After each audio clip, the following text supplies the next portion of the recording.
ஆளுங்கட்சி எடுக்கக்கூடிய ஒரு முடிவு, யாரை துணை முதல்வராக்குவது, யாரை எந்த அதிகார பீடத்தில் அமர வைப்பது என்பது குறித்து ஆளும் கட்சி எடுக்கிற முடிவெடுத்த பிறகுதான் நாம் கருத்து சொல்ல முடியும். அதுக்கு முன்னால் கருத்து சொல்றது எதுவும் இல்லை.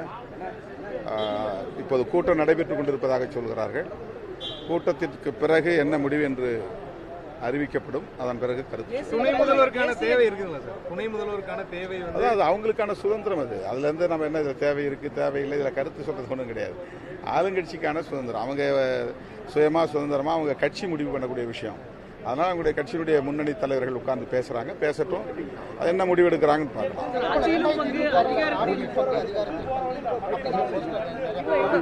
அது குறித்து நான் ஏற்கனவே போதிய விளக்கம் சொல்லிவிட்டேன். திரும்ப திரும்ப அந்த கேள்வி கேட்க வேண்டாம்.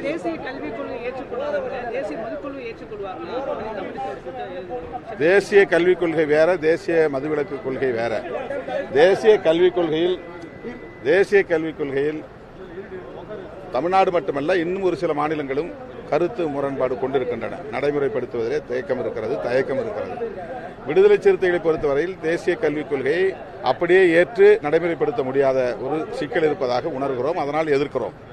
தேசிய மதுவிலக்கு கொள்கை என்பது தேசிய அளவிலான மனித வளத்தை பாதுகாக்க வேண்டிய தேவை இருக்கிறது. தமிழ்நாடு மட்டுமல்ல, இந்தியாவில் குஜராத், பீகார் ஆகிய மாநிலங்களை தவிர, நாகாலாந்து, மிசோரம் ஆகிய 2 சிறிய மாநிலங்களை தவிர எல்லா மாநிலங்களிலும் அரசு மதுபான வியாபாரத்தை செய்வதால் மனித வளம், தேசத்திற்கான மனித வளம் பாழாகிறது.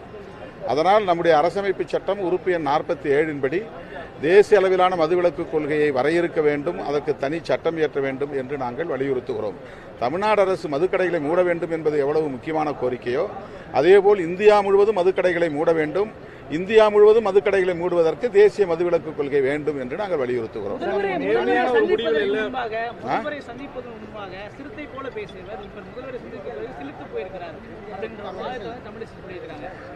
அவங்களுடைய எதிர்பார்ப்பு நிறைவேறாததால் அவர்கள் விரக்தியில் பேசுகிறார்கள். அதே மாதிரி நேர்மையான ஒரு சந்திப்பு, நேர்மையான முடிவுல திருமாவளவன் இல்லை அப்படிங்கிறது பாஜகவுடைய தலைமை ஒருங்கிணைப்பாளர் சொல்லியிருக்காரு, எச் ராஜா சொல்லியிருக்காரு. அதாவது முதல்வர் சந்திப்புக்கு பின்பு இந்த மாதிரி முதல்வரை சந்திப்பதற்கு முன்பு நாங்கள் என்ன கோரிக்கைகளை பேசினோமோ அதே கோரிக்கைகளைத்தான் முதல்வரை சந்தித்த பிறகும் நாங்கள் பேசிக் கொண்டிருக்கிறோம். எங்கள் நிலைப்பாட்டில் எந்த மாற்றமும் இல்லை. எங்கள் கருத்தை திமுக உடன்படுவதால் எங்கள் மாநாட்டில் அவர்கள் பங்கேற்க இசைவளித்திருக்கிறார்கள்.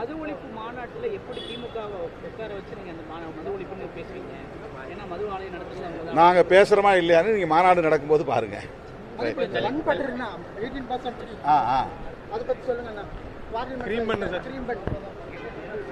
அவரு அன்னபூர்ணா உரிமையாளர் பேசிய கருத்து மிகவும் சரியானது, ஏற்புடையது. நான் வரவேற்கிறேன். அவருடைய கருத்து தான் சராசரி ஒவ்வொரு குடிமகனின் கருத்தாகும். ஆனால் அவரை அழைத்து கொண்டு போய் அவரை அவமதிக்கும் வகையிலே நடந்து கொண்டது மிகுந்த வேதனைக்குரியது. அதை வன்மையாக விடுதலை சிறுத்தைகள் கட்சி கண்டிக்கிறது.